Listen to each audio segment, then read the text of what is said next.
They doubled the gravity to crush him. But the human asked for triple. In that pivotal moment, Reese shocked his captors by demanding even greater punishment. As Vero increased the pressure to 3G, Reese's hidden genetic adaptation fully awakened. With newfound strength coursing through his body, he broke free of his restraints and turned Ethereum's own technology against them, transforming certain defeat into impossible victory. The distant humming of extraction machinery pierced the gray dawn on Zeta-9. Captain Adrian Reese Walker crouched behind a mound of excavated slag, his enhanced optics scanning the perimeter of Ethereum Corporation's experimental mining facility. The planet's oppressive double Earth gravity pressed down on him, a constant reminder of humanity's tenuous place in this harsh frontier world. "Just one good scan," Reese muttered to himself, adjusting his survey equipment. "One good scan and I'm out of this hellhole." The year was 2387, and humanity had spread across dozens of star systems, exploiting mineral-rich planets for the resources that fueled interstellar civilization. Zeta-9, with its valuable deposits of quantum-stabilizing minerals, had become a battleground between corporate interests and the displaced settlers who had called it home. Reese was neither corporate stooge nor idealistic settler. Once a decorated officer in the Interplanetary Navy, his career had ended in disgrace after the Battle of Tethys Gatea, crushing defeat that cost thousands of lives and billions in military assets. Official records blamed equipment malfunction, but Reese knew better. He had hesitated at a crucial moment, and people had died. Now he worked as an independent contractor, using his military survey training to map mineral deposits and sell the data to the highest bidder. It wasn't glamorous, but it paid the debts that had mounted since his discharge, both financial and emotional. This job was different, though. The intelligence he had received suggested that Ethereum was testing a new gravity manipulation technology in this mine, one that allowed them to extract minerals with unprecedented efficiency while keeping competing corporations and local inhabitants at bay. If he could document their methods, the information would be worth a fortune to Ethereum's rivals, enough to clear his debts and maybe buy back a small measure of the honor he had lost. Reese checked his chronometer. The guard rotation would change in exactly 3 minutes, giving him a narrow window to slip past the security perimeter and access the main extraction shaft. He took a deep breath, feeling the strain on his enhanced lungs as they fought the crushing pressure of Zeta-9's atmosphere. "You've survived worse," he reminded himself, thinking of the harrowing escape from the burning wreckage of his command vessel 3 years earlier. Compared to that, this was a simple in-and-out operation. The guards passed, their attention momentarily diverted by the handoff protocols.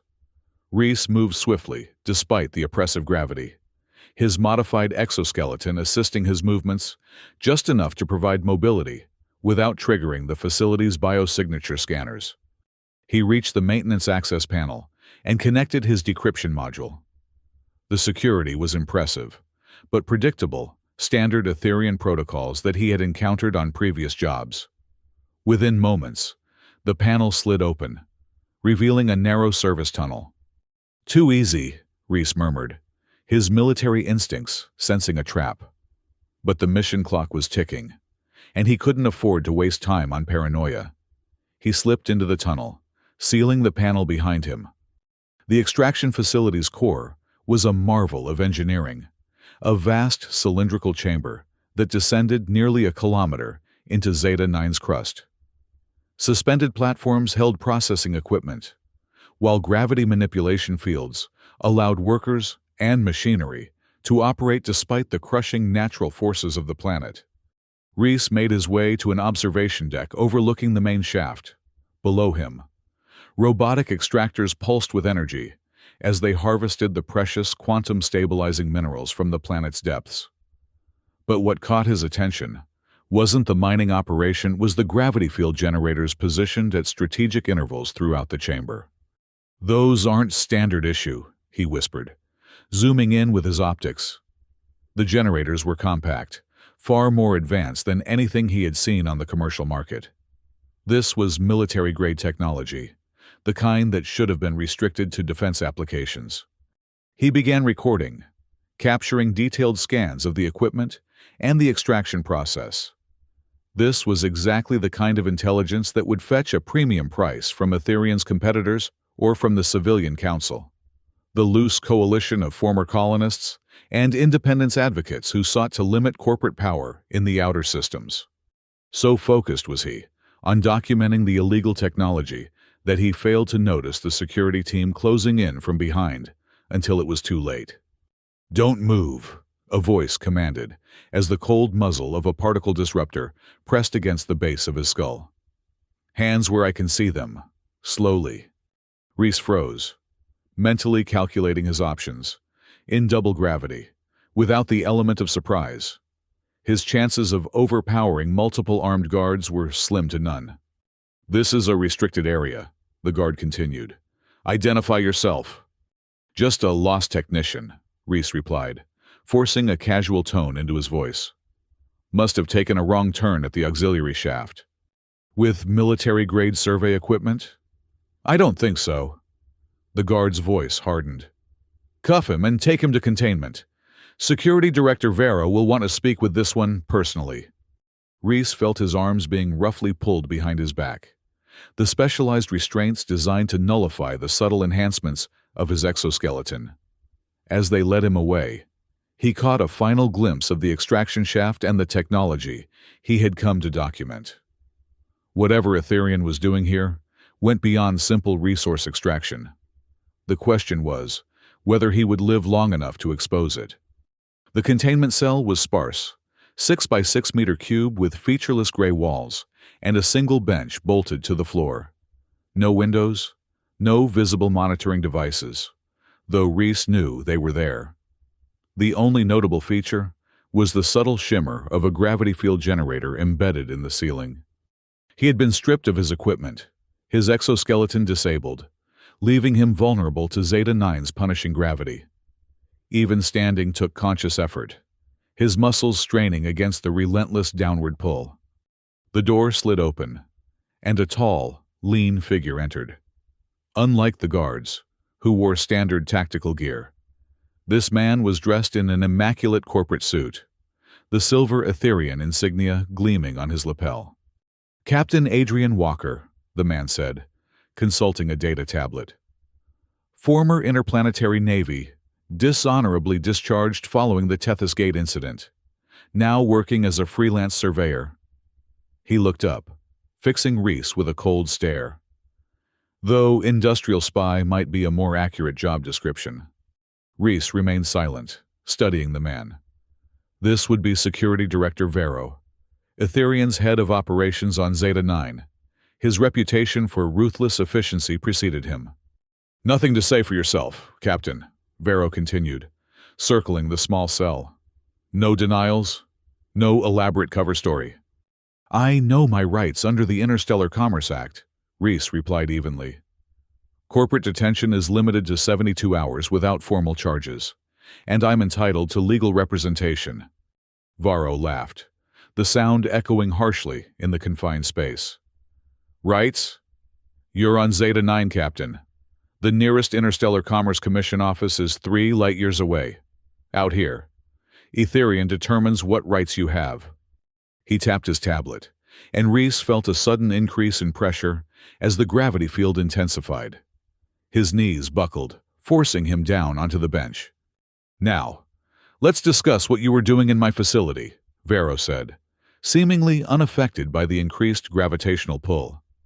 "And more importantly, who you're working for." Reese struggled to maintain his composure as the pressure increased.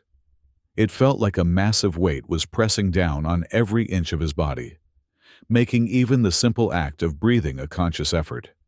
"Standard procedure for industrial espionage suspects," Vero explained casually. "We find that 2 Earth gravities tends to make people more cooperative. 2 Gs, twice Earth's normal gravitational pull, on top of Zeta-9's already punishing natural gravity. Even with his military training and physical conditioning, Reese felt his body protesting. Blood rushed to his lower extremities, making his head swim and his vision blur at the edges. "I'll ask again," Vero said, his voice seeming to come from a great distance. "Who sent you?" Reese focused on his breathing, using techniques he had learned during high-G combat training. In, hold, out, control the panic, distribute the pressure. "No one sent me," he managed between labored breaths. "Independent contractor. Heard rumors about new tech. Thought the intel might be valuable." Varro studied him with clinical detachment. "Interesting. Most people are barely conscious at this point. Yet here you are, carrying on a conversation." He adjusted his tablet again. "Let's try 2.5 Gs and see how independent you feel then." The pressure increased again, and Reese felt something shift inside him. Not a physical sensation, but a memory, a recollection of his grandfather's stories about their family's unusual heritage. Descendants of early colonists on high-gravity worlds, genetically adapted to withstand extreme pressures. The adaptation had diluted over generations of intermarriage with Earth-normal humans, but traces remained. As the crushing weight of 2.5 Gs pressed down on him, Reese felt those dormant adaptations stirring.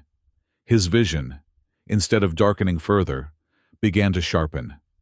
His lungs, initially straining, found a new rhythm. His heart, which had been racing, steadied to a powerful, measured beat. He was adapting.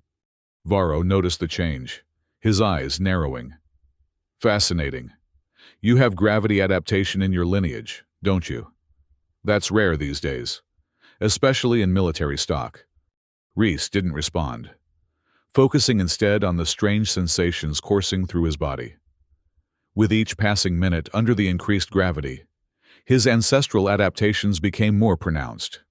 Pain gave way to a peculiar kind of clarity, as if the pressure was forcing his body to remember what it was truly capable of.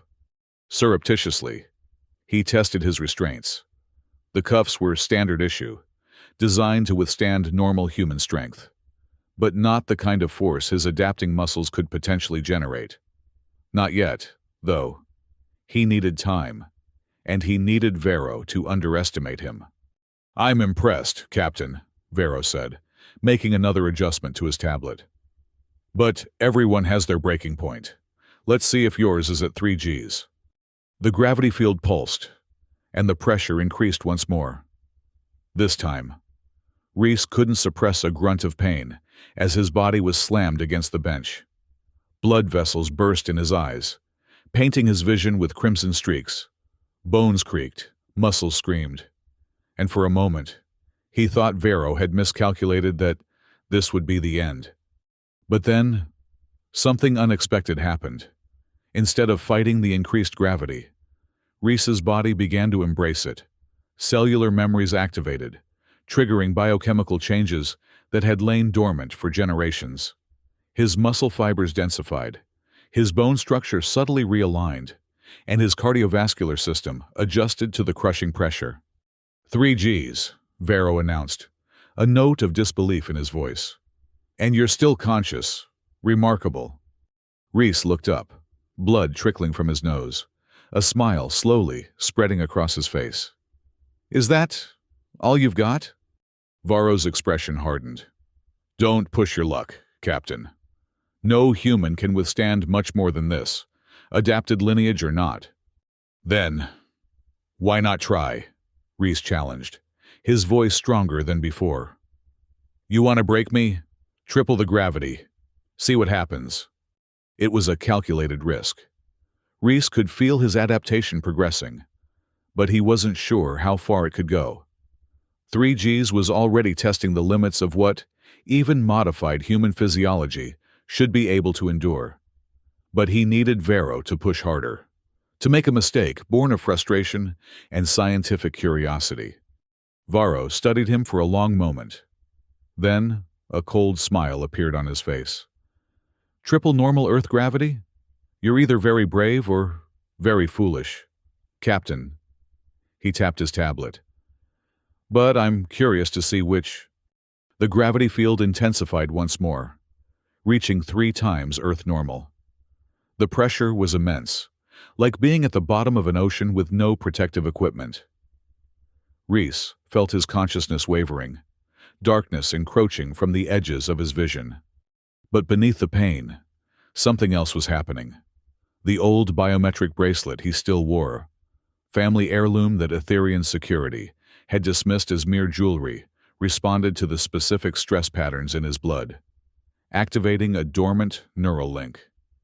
Suddenly, Reese could access the survey data he had collected, not through external equipment, but through his own bio-augmented memory.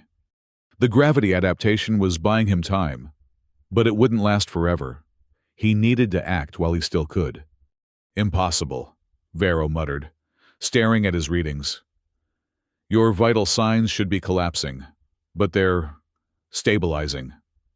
He moved closer, scientific fascination overriding caution. "What are you?" Reese's response was a wheezing laugh. "Just a human who knows when to ask for more." With Vero distracted by the medical anomaly before him, Reese made his move. His enhanced muscles, now fully adapted to the extreme gravity, tensed with a strength that exceeded the design parameters of his restraints. The specialized cuffs, calibrated for normal human capability under standard gravity, buckled under the pressure. Varro's eyes widened as he realized his mistake. He reached for his communication device, but Reese was faster. Even under triple gravity, his military reflexes were formidable. He lunged forward, tackling Varro to the ground with bone-crushing force. The security director's tablet clattered across the floor, its control interface still active. Reese knew he had seconds before the alarm was raised. He needed to disable the gravity field. But more importantly, he needed to secure the data he had come for. Varro struggled beneath him, but the same gravity that Reese had adapted to was now working against the security director. Reese pinned him with one arm while reaching for the fallen tablet with the other. "You won't get away with this," Varro gasped, fighting for breath under the combined weight of Reese and the tripled gravity. "Security will be here any second." "Then, I'd better be quick," Reese replied, accessing the facility's systems through Varro's authenticated device. With a few deft commands, he transferred his original survey data to his biometric storage and initiated a facility-wide gravity fluctuation, a distraction that would buy him precious escape time. The cell's gravity field abruptly increased to 3.2 Gs. Varro's final, desperate attempt to subdue him, but Reese was beyond such measures now. His adapted physiology embraced the challenge, drawing strength from the very force meant to crush him. With a precise strike, he rendered Varro unconscious, then used the security director's own biometrics to unlock the cell door. The corridor beyond was in chaos, alarms blaring as the gravity fluctuations spread throughout the facility, disorienting guards and disrupting equipment. Reese moved with purpose, his body still heavy, but no longer impaired by the increased gravity. He made his way toward the extraction shaft, where he could access the facility's central data core and complete his mission.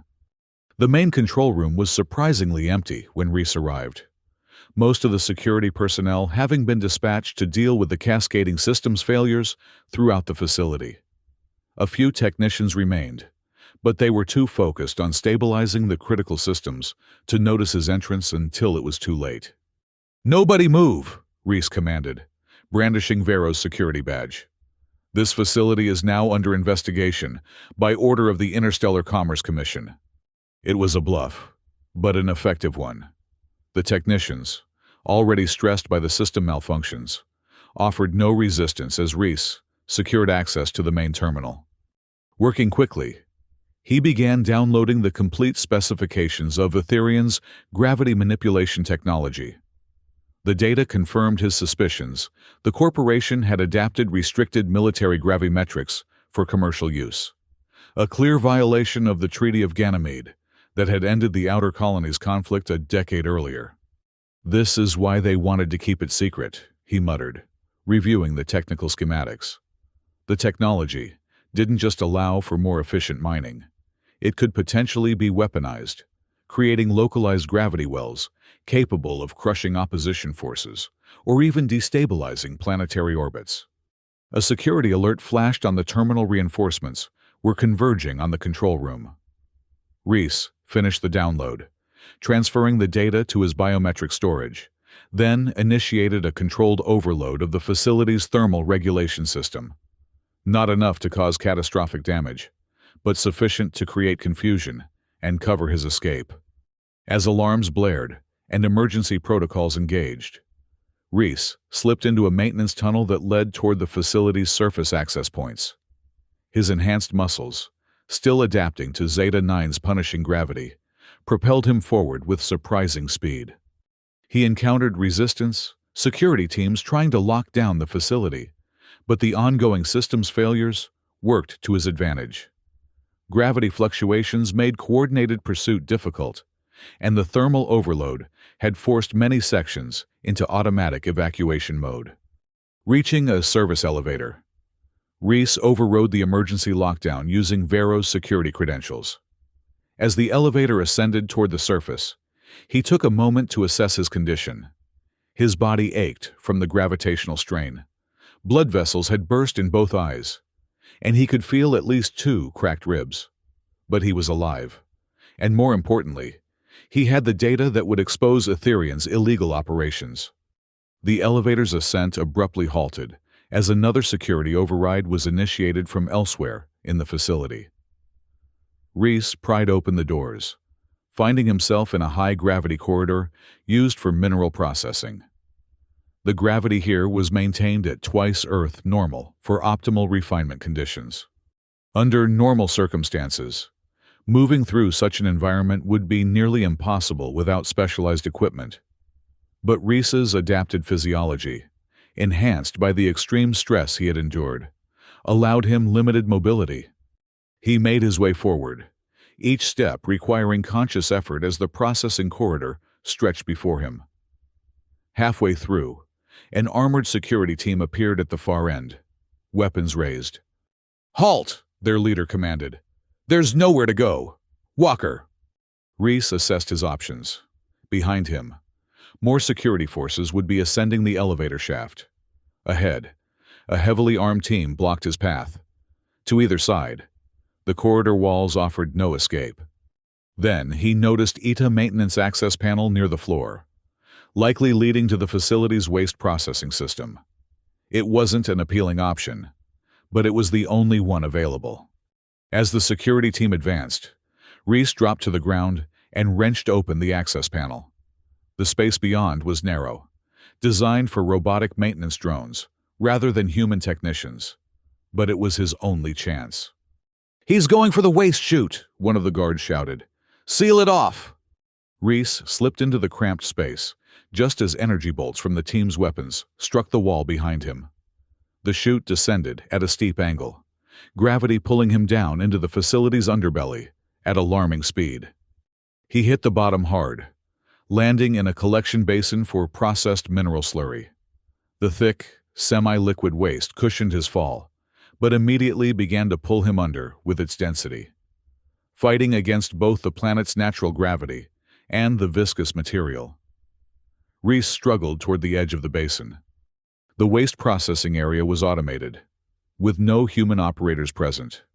Massive machinery sorted and refined the mineral slurry, separating valuable materials from worthless byproducts. Reese pulled himself from the basin, his body covered in gray, metallic paste that reeked of chemical additives. Checking his biometric bracelet, he confirmed that the data was still intact. Now, he just needed to find a way out of the facility before Ethereum's security forces locked down every possible exit. A rumble shook the processing chamber as the thermal regulation systems continued to fail. Temperature warnings flashed on monitoring panels throughout the room. The facility was becoming unstable, exactly as Reese had planned. He made his way through the processing area, following emergency evacuation markers that would lead to the surface. The gravity here was marginally less oppressive than in the upper levels, allowing him to move more freely despite his injuries. As he reached a junction in the maintenance tunnels, Reese heard voices ahead, workers evacuating due to the thermal warnings. Mixing with them would be his best chance to reach the surface undetected.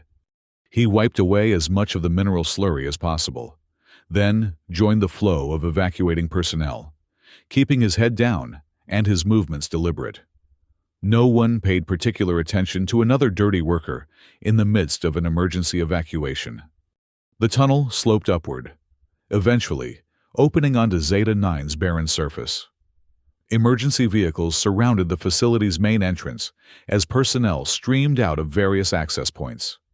Security teams were present, but they were focused on managing the evacuation rather than searching for a single escapee. Reese moved away from the main crowd, heading toward the perimeter where he had cached an emergency survival pack before infiltrating the facility. If he could reach it, he would have the supplies and communication equipment needed to contact his extraction team. The planet's gray landscape stretched before him, broken only by mining equipment and the occasional transport vehicle. Zeta-9's dense atmosphere cast everything in a perpetual twilight, even at midday. It was a harsh world, but the very conditions that made it inhospitable also made it perfect for his escape. Security scanners had limited range in the mineral-rich atmosphere, and visual tracking was compromised by the constant gray haze. He reached his cache without incident, quickly retrieving the survival pack and activating the encrypted communicator within. A simple coded message was all that was needed.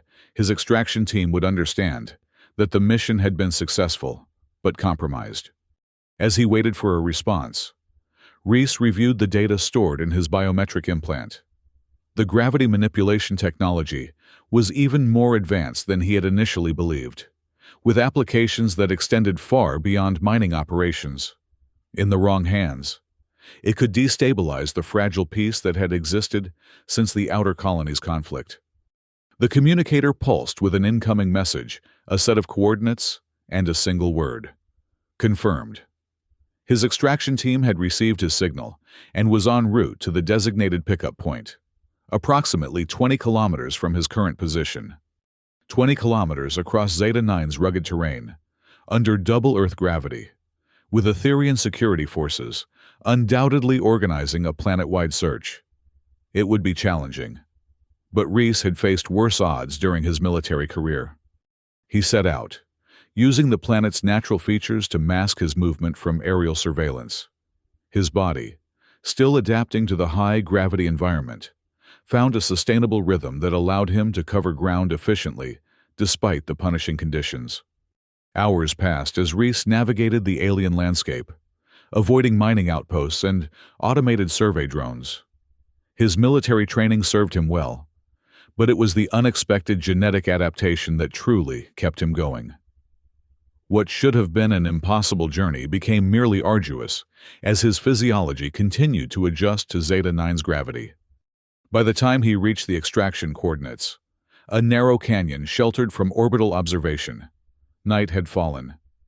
Zeta-9's 3 moons cast overlapping shadows across the terrain, creating a complex pattern of light and darkness that would confuse tracking systems. Reese settled into a defensive position to await his pickup, monitoring both the sky and his surroundings for any sign of pursuit. The data he carried was too valuable to risk capture now, not when he was so close to completing his mission. A soft beep from his communicator alerted him to an incoming transmission. Starling to Pathfinder. Approach vector established. Prepare for hot extraction in 15 minutes. Pathfinder acknowledges, Reese responded, relief evident in his voice. Be advised. Etherian security may have orbital assets in play. Understood. Countermeasures active. Stand by. 15 minutes. After everything he had endured, 15 more minutes seemed almost trivial. Yet Reese knew from experience that the final moments of an operation were often the most dangerous, when fatigue and the anticipation of success could lead to fatal mistakes. He conducted a final check of his equipment and the precious data stored in his biometric implant. Everything was intact, ready for delivery to his clients. All he needed to do was survive the next quarter hour. The canyon remained quiet, with only the whisper of Zeta-9's thin atmosphere disturbing the silence. Then, almost imperceptibly at first, a new sound intruded, the low hum of approaching vehicles. Reese activated his tactical scanner, picking up multiple signatures moving toward his position from the direction of the Etherian facility. They had tracked him, either through satellite surveillance or by following his physical trail across the planet's surface. "Starling, this is Pathfinder," he transmitted urgently. "Hostiles approaching my position. Request immediate extraction." "Negative, Pathfinder," came the response. "Orbital conditions require precise approach vector. ETA 12 minutes. Can you maintain position?" Reese assessed the approaching security forces. At their current speed, they would reach the canyon in approximately 10 minutes, just before his extraction team could arrive. "Affirmative," he replied, already moving to a more defensible position, higher up the canyon wall. "But be prepared for company." Using the natural rock formations for cover, Reese prepared a series of improvised traps along the canyon floor. Nothing lethal, but enough to slow down the pursuit and create confusion. His military training had included extensive fieldcraft, and while his supplies were limited, his ingenuity was not. The security vehicles drew closer, their engine noise echoing off the canyon walls. Reese estimated at least 3 separate vehicles, likely carrying a total of 12 to 15 personnel. Overwhelming odds under normal circumstances, but the confined space of the canyon would limit their ability to maneuver. As the first vehicle entered the canyon, Reese triggered his initial trap, a simple avalanche of loose rocks that forced the vehicle to swerve sharply, blocking the path for those behind it. The security team responded professionally, immediately deploying into defensive positions and beginning a methodical sweep of the canyon.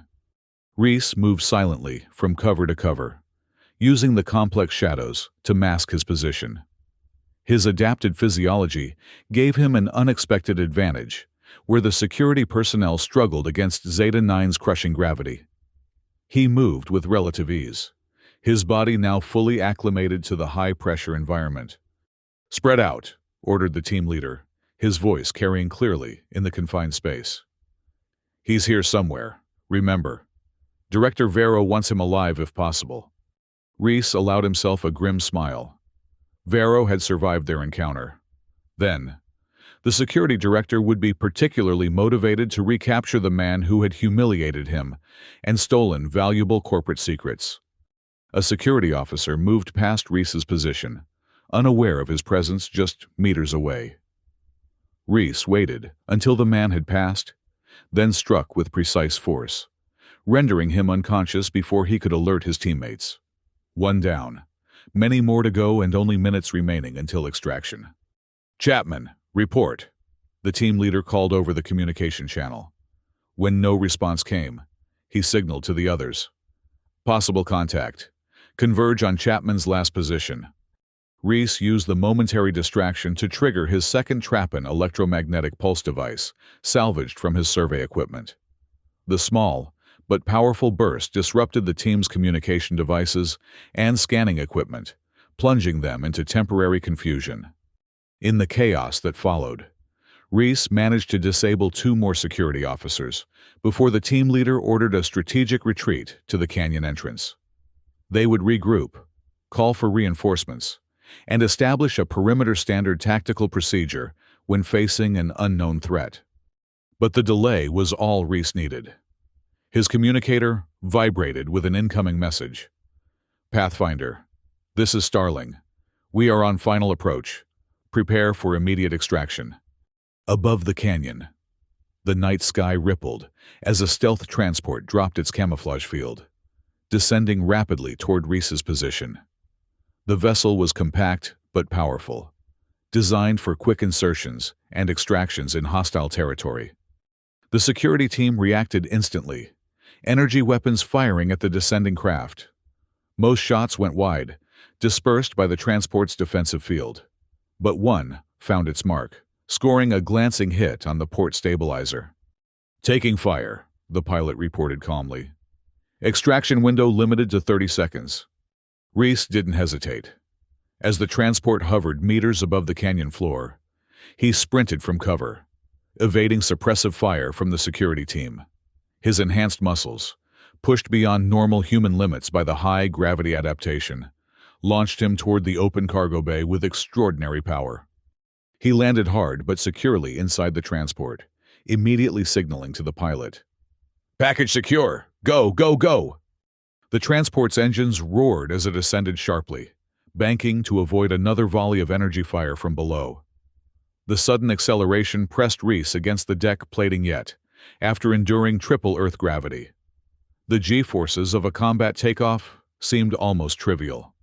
As the transport climbed toward orbit, a familiar face appeared in the cargo bay doorway, Lieutenant Mara Keel, his former second-in-command from his Navy days. "You look like hell, Captain," she observed, helping him to a seat. "But, I have to say, your timing is impeccable. The civilian council was starting to think their investment in you was a mistake." Reese managed a weary smile. "The council? I thought this was a private contract." "It was," Keel confirmed, securing him with safety restraints as the transport continued its evasive maneuvers. "But, when your initial scans revealed military-grade gravity tech at the Etherian facility, the stakes changed. The Council authorized a direct intervention. That explained the military-grade extraction team and stealth transport resources beyond what a typical private contractor could access. The Civilian Council, while officially recognized as a political entity within the interstellar community, rarely engaged in such direct action against corporate interests. "The data I recovered confirms it," Reese said, tapping his biometric bracelet. "Etherian has weaponized gravity manipulation technology in violation of the Treaty of Ganymede. They're calling it a mining innovation, but the applications go far beyond resource extraction." Keel nodded grimly. "We suspected as much. If corporations can manipulate gravity fields with that level of precision, the military balance shifts dramatically. Planetary defenses, orbital installations, even capital ships would be vulnerable." The transport shuddered as it broke through Zeta-9's upper atmosphere, accelerating toward a rendezvous point, where a larger vessel waited to take them to safety. Reese felt the familiar weightlessness of space replace the crushing pressure he had endured for the past days, a welcome relief, yet strangely disorienting after his body had adapted to high gravity. "What happens now?" he asked, already suspecting the answer. "Now," Keel replied, "you become the star witness in a case that could redefine corporate limitations in the outer systems. The Council has prepared a comprehensive legal challenge based on the evidence you've gathered." Reese frowned. Legal proceedings meant publicity, and publicity meant exposing himself to the very institutions he had been avoiding since his discharge from the Navy. The comfortable anonymity of freelance work would be lost. "I signed on to gather intelligence, not to become a public figure," he protested. "Sometimes we don't choose our battles, Captain," Keel said, her expression softening. "Sometimes they choose us. Besides, this could be your chance to set the record straight about Tethys Gate." The mention of that disastrous engagement sent a familiar pang of guilt through Reese's chest. For 3 years, he had lived with the official narrative that blamed equipment failure for the defeat, convenient fiction that protected higher-ranking officers at the expense of his reputation. "The Admiralty buried the truth once," he said bitterly. "What makes you think they won't do it again?" "Because this time, you have allies," Keel assured him. "The Civilian Council has evidence that Etherian was testing early versions of this gravity technology during the Tethys engagement evidence that suggests external interference with your command systems, not a failure of judgment on your part." Reese stared at her, processing the implications. "Are you saying that Etherian sabotaged a military operation? That's an act of treason." War creates opportunities for those willing to exploit them, Keel replied grimly. Etherian saw a chance to test their technology in a real combat scenario, while eliminating a naval task force that had been investigating their activities in the Tethys sector. If what Keel was saying was true, then Reese had been a scapegoat in a corporate military conspiracy far larger than he had imagined. The dishonorable discharge, the financial ruin, the years of guilt and self-recrimination all orchestrated to silence a potential witness to corporate malfeasance. "I'll need to see this evidence," he said finally. "You will," Keel promised. "But first, we need to get you to safety. Etherian won't stop pursuing you, now that you've exposed their operation on Zeta-9.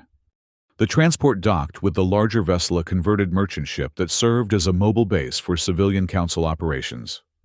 As Reese was escorted to the medical bay for treatment of his injuries, he found himself reassessing everything he thought he knew about his past and his purpose. For 3 years, he had been running from his disgrace, from his responsibilities, from the truth itself. Now, circumstance had forced him back into the fight, not as a military officer, but as something perhaps more important: a witness to corporate overreach and a potential catalyst for change. The ship's medical officer, a former Navy surgeon named Dr. Harper, was visibly shocked by Reese's condition. "These readings can't be right," she muttered, examining the biometric scan results. "According to this, you've undergone significant physiological adaptation to high-gravity environments in just a matter of days. That should be impossible." "Apparently not," Reese replied, wincing as she treated his cracked ribs. "My grandfather used to talk about our family's heritage from the early high-gravity colonies. I always thought they were just old stories." "Well, those stories saved your life," Dr. Harper said, administering a regenerative compound to accelerate healing. "You were exposed to forces that would have killed most humans, yet your body adapted. It's remarkable, and potentially valuable from a research perspective." Reese tensed at the implication. "I'm not interested in becoming a laboratory specimen, Doctor." "Of course not," she assured him quickly. "But understanding how your body adapted could help develop better protective measures for colonists on high-gravity worlds. With your permission, I'd like to continue monitoring your condition as your body readjusts to normal gravity." He reluctantly agreed, recognizing the potential benefits such research could provide to frontier colonists. After all, wasn't that partly what this mission had been about, protecting those who lived and worked in the outer systems from corporate exploitation? After treatment, Reese was escorted to a secure briefing room where several civilian council representatives awaited him. Among them was a dignified older man with dark skin and intricate scarification markings that identified him as an elder from the Callisto settlements. "Captain Walker," the elder greeted him with a formal bow. "I am Elder Coro, Chief Advocate for the Civilian Council. Your service to our cause deserves our highest commendation." Reese acknowledged the greeting with a nod, still uncomfortable with the formality and attention. "I was doing a job, Elder, one I was well paid for." "Perhaps," Coro replied with a knowing smile. "But I suspect there was more to your motivation than mere financial compensation. Lieutenant Keel has informed us of your personal history with Etherian and the circumstances surrounding the Tethys Gate incident." "Then you know I have a vested interest in seeing them exposed," Reese admitted. "As do we all," Coro said, gesturing to the others in the room. "Every person here has suffered from corporate overreach in some form. Some have lost homes to resource claims. Others have lost loved ones to unsafe working conditions or inadequate medical care. What sets you apart, Captain, is that you possess something we desperately need: irrefutable evidence of corporate violation of the Treaty of Ganymede." A holographic display activated in the center of the room, showing the technical specifications Reese had stolen from the Etherian facility. The gravity manipulation technology was laid bare, its military applications obvious to anyone with basic tactical training. "With this evidence," Coro continued, We can file a formal complaint with the Interstellar Commerce Commission. Etherian will be forced to cease development of weaponized gravity manipulation and may face significant sanctions for treaty violations. They'll fight it, Reese warned. Corporations like Etherian have armies of lawyers and lobbyists. They'll claim the technology is purely for mining efficiency, deny any military applications. Which is why we need you, Keel interjected. As a former naval officer with direct experience of their technology in action, your testimony carries weight that no amount of corporate spin can counter. Reese considered his options. He could hand over the data, take his payment, and disappear back into the anonymity of the outer systems.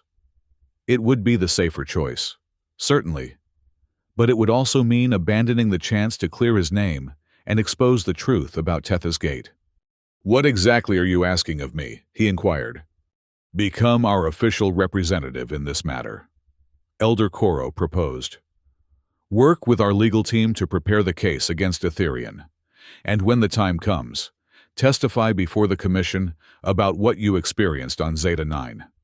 It was more than Reese had bargained for: more exposure, more risk, more responsibility.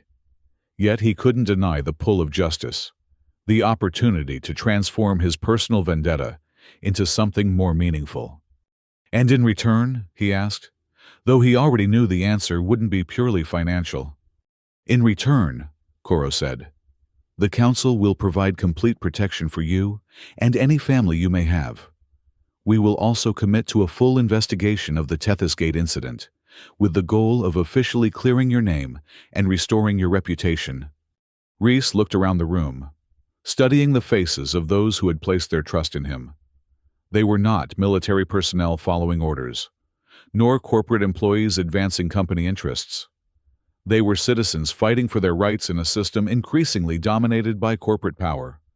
"I'll need access to all the information you have on Etherian's involvement at Tethys," he stipulated. "And I want to be involved in the investigation, not just a figurehead for your legal team."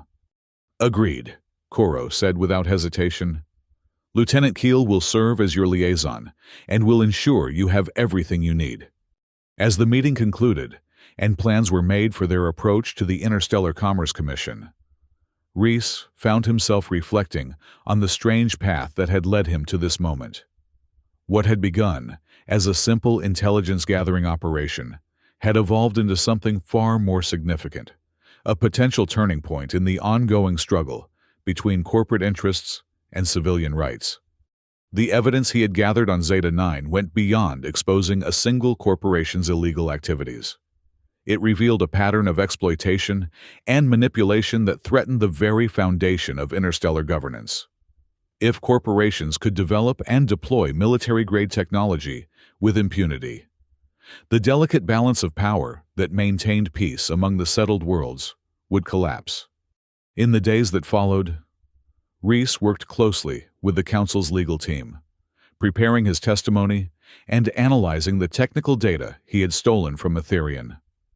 The gravity manipulation technology was even more sophisticated than he had initially realized, with applications that extended far beyond mining or even conventional warfare. "They could destabilize planetary orbits with this," he explained during one briefing session, pointing to a particular set of specifications. "Or create artificial gravity wells to disrupt shipping lanes and control trade routes. The economic implications alone are staggering." Elder Koro nodded gravely. "Which explains Etherian's willingness to go to such lengths to develop it secretly. This is not merely about military advantage, it's about reshaping the entire economic structure of the outer systems." Meanwhile, Lieutenant Keel had been coordinating with sympathetic contacts within the Interplanetary Navy, gathering evidence related to the Tethys Gate incident. What she discovered confirmed Reese's worst suspicions. "Look at this," she said, displaying a classified after-action report that had been suppressed from the official investigation. "Sensor logs from 3 different vessels in your task force recorded anomalous gravitational fluctuations immediately before your command systems failed. The pattern matches exactly what we now know about Etherian's technology." Reese studied the data, memories of that disastrous day flooding back. The sudden loss of navigational control, the inability to coordinate the fleet's response, the devastating enemy counterattack that had claimed so many lives. "They set us up," he said quietly, the full weight of the betrayal settling on him. "The Admiralty must have known." "Some did," Keel confirmed. "Others were kept in the dark. The conspiracy wasn't Navy-wide, but it reached high enough to ensure that the truth was buried and a convenient scapegoat was found." "Me," Reese said bitterly. "You," she agreed. "A decorated officer with just enough prior disciplinary issues to make the story believable. The perfect fall guy." The revelation should have angered him, should have reignited the rage and resentment he had carried for 3 years. Instead, Reese felt an unexpected calm. The truth, however painful, was finally coming to light, and with it came the opportunity for vindication and justice. As the Civilian Council's vessel approached the Interstellar Commerce Commission's headquarters on Europa, final preparations were made for the formal complaint against Etherian. The case had been carefully structured to maximize impact: treaty violations, illegal weapons development, and corporate interference in military operations. "Etherian representatives have already arrived," Elder Koro informed Reese during their final briefing. "They're attempting to secure a private hearing, away from public scrutiny." "Standard corporate tactics," Reese noted. "They want to contain the damage." "Which is why we've countered with a request for a full public inquiry," Koro said with satisfaction. "Given the severity of the allegations and the evidence we possess, the Commission has agreed. The proceedings will be broadcast throughout the settled worlds." It was a significant victory before the case had even begun.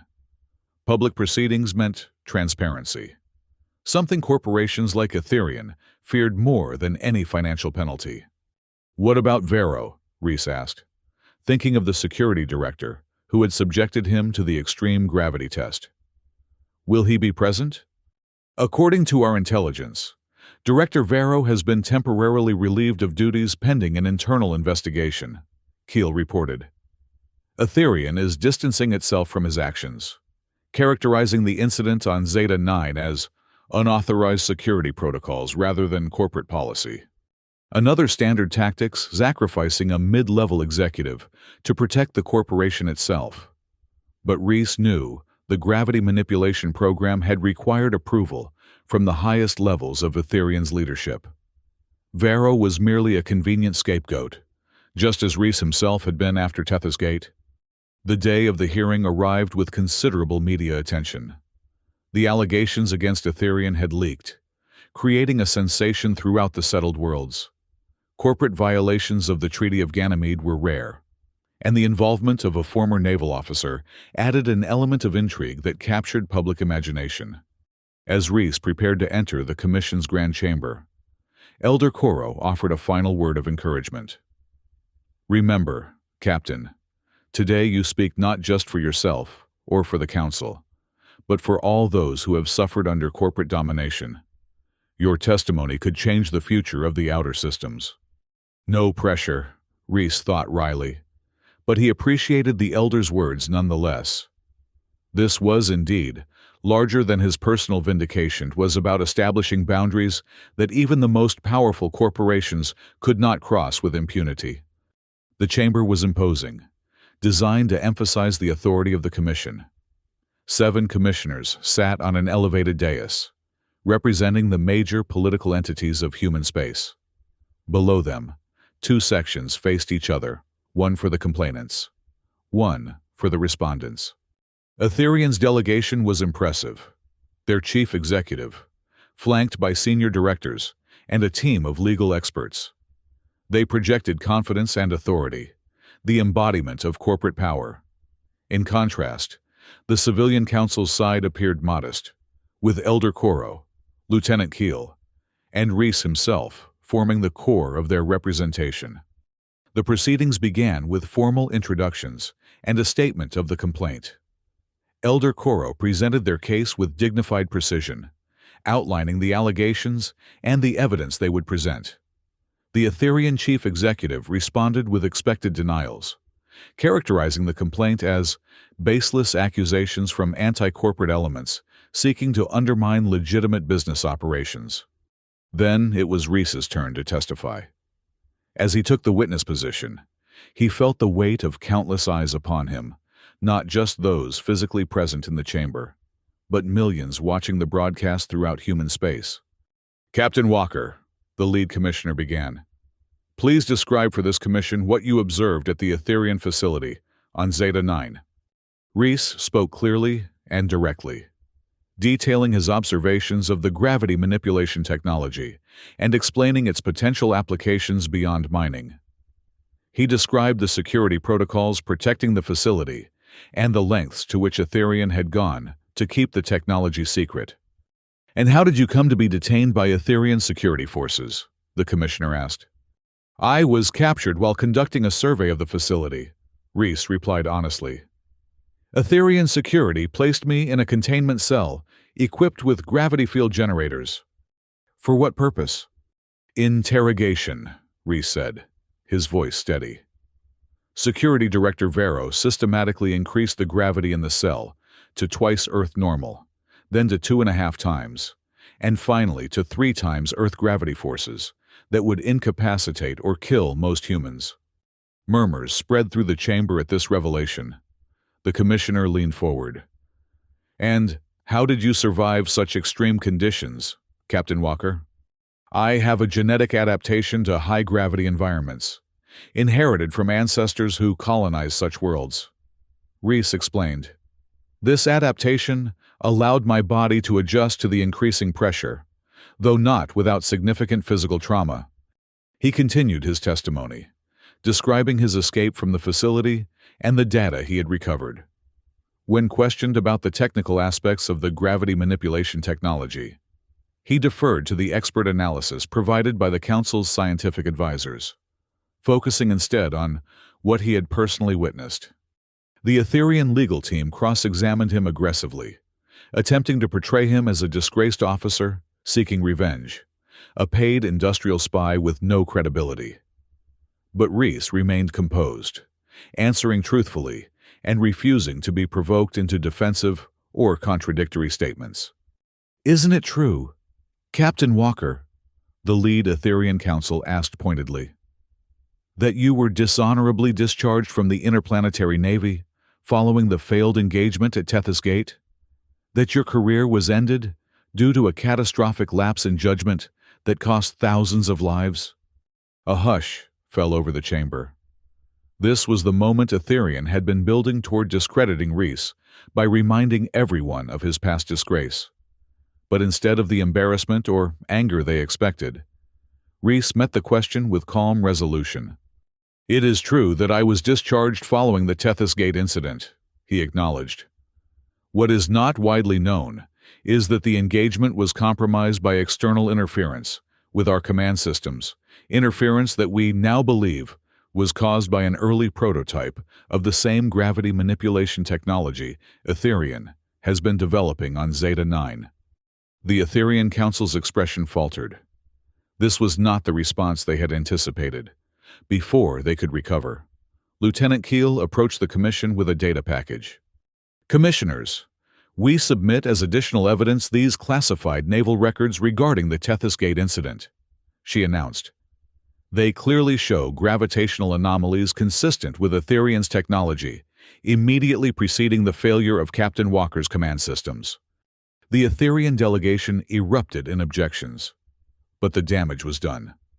The connection between the Zeta 9 facility and the Tethys Gate disaster had been established in the public record, transforming what might have been dismissed as a regulatory violation into something far more sinister.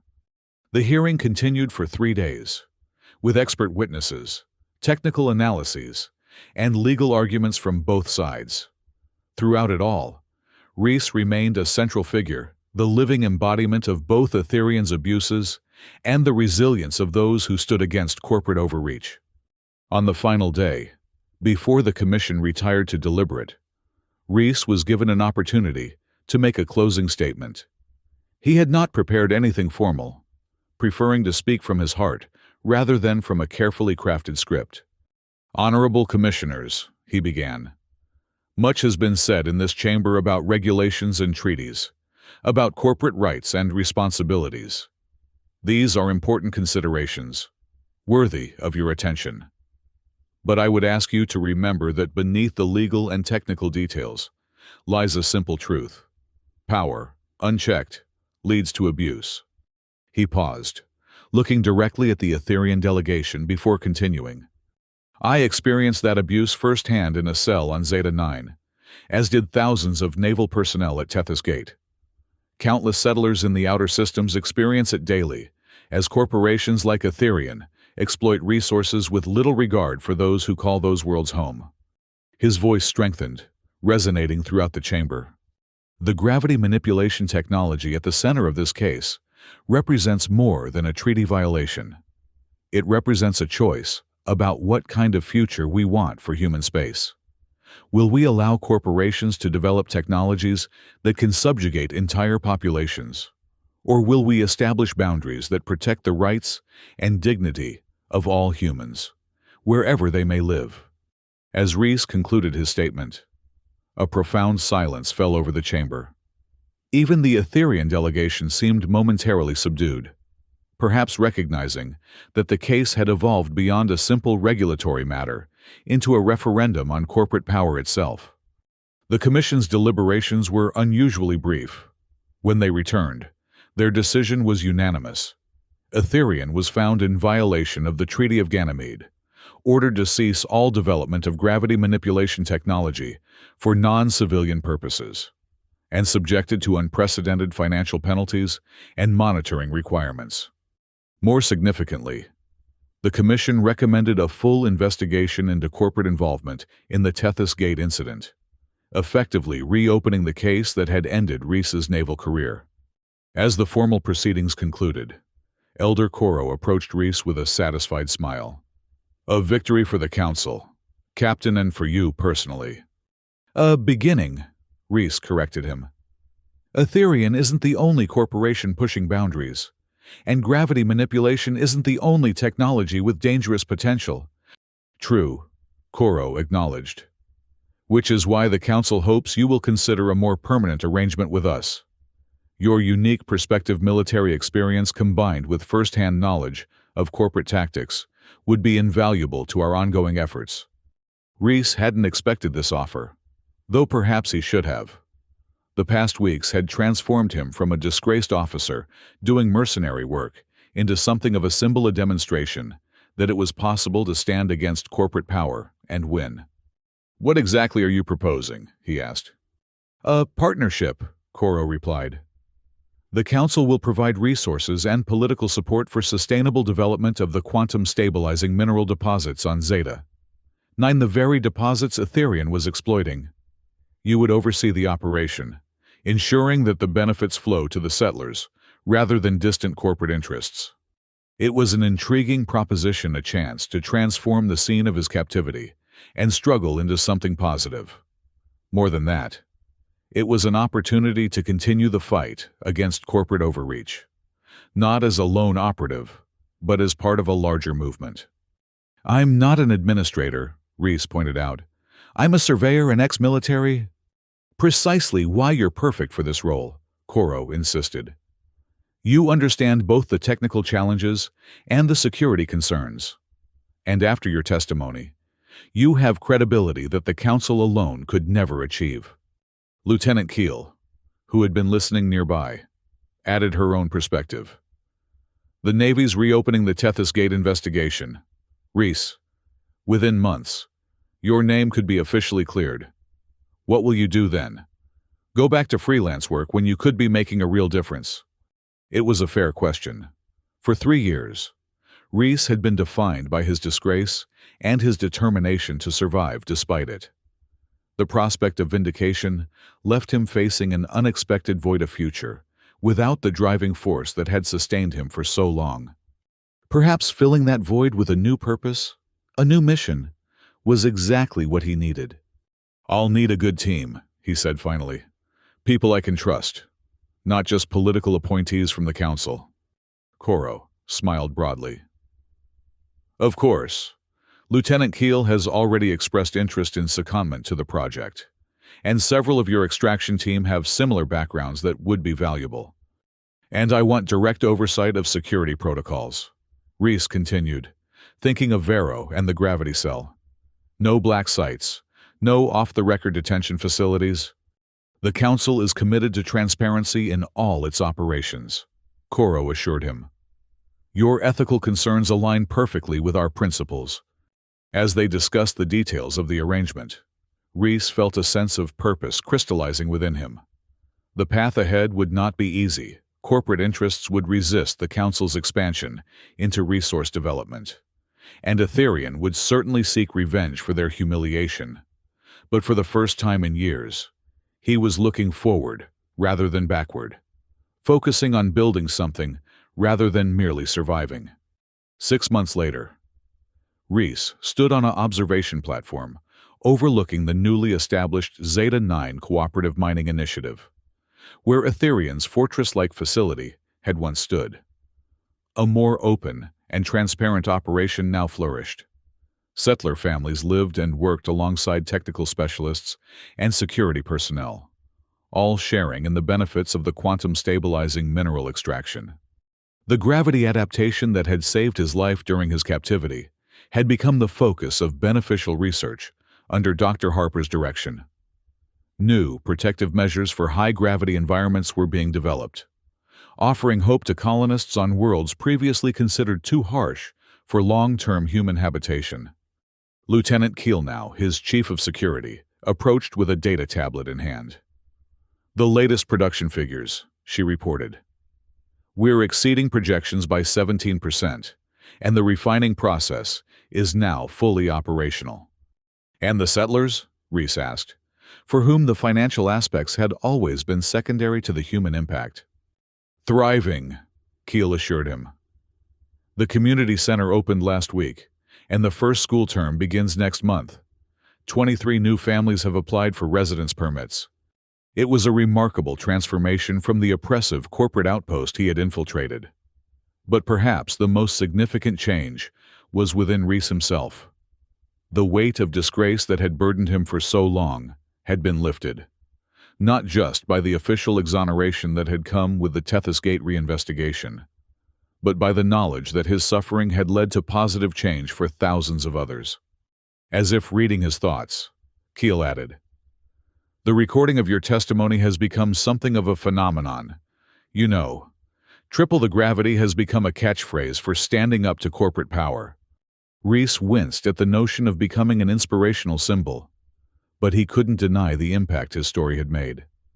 Throughout the settled worlds, people were questioning corporate activities that had once gone unchallenged, demanding transparency and accountability where none had existed before. "Any word from Etherian?" he asked, ever mindful of the corporation that had both broken and inadvertently remade him. Still licking their wounds, Keel replied with satisfaction. The financial penalties hit them hard, and the reputational damage has been even worse. 3 major colonies have canceled their extraction contracts. It wasn't the end of Etherian, or corporate influence in the outer systems. Such power was too entrenched to be dismantled by a single case. But it was a beginning, a crack in the FOD that might eventually lead to more fundamental change. As the 3 moons of Zeta-9 rose above the horizon, casting their overlapping shadows across the settlement, Reese reflected on the strange journey that had brought him to this moment. From the depths of a gravity cell to the heights of a successful community enterprise, from disgrace to redemption, from isolation to connection. The double gravity of Zeta-9 still pressed down upon him, but his adapted body no longer registered it as a burden. Like so many challenges in life, what had once threatened to crush him had become the very foundation of his strength.